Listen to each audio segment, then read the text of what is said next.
L'Algérie.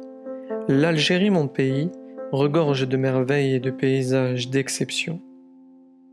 J'ai voulu vous montrer un endroit qui a piqué ma curiosité, le Pic des Singes, un sommet au nord-ouest de la ville de Béjaïa. Au premier plan, la ville, une immense baie entre mer et montagne qui regorge de trésors. Un lieu pittoresque qui donne envie de se promener à pied pendant des heures, juste pour admirer la beauté des paysages. Nous sommes ébahis par cette vue aérienne qui nous offre un panorama paradisiaque.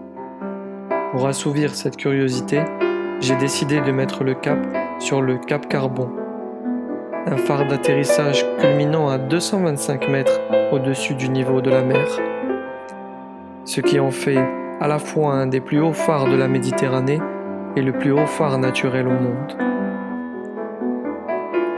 À mesure que la brume se dissipe devant moi, un sentier boisé qui descend jusqu'à la mer se dessine.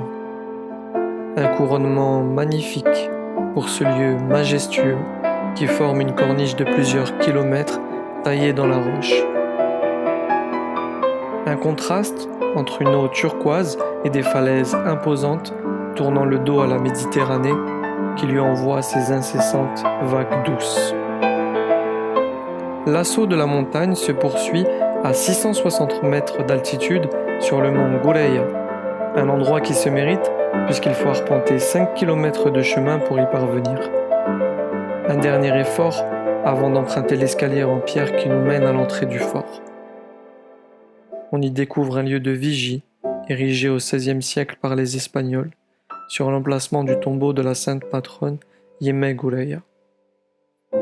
J'ai voulu vous montrer ce paysage de la Kabylie, aussi grandiose soit-il, c'est une infime richesse naturelle que possède l'Algérie.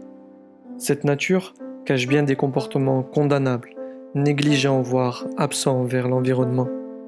Mes pensées s'arrêtent devant ces feux qui consument nos forêts, ces paysages, cette mer polluée et ces espèces menacées.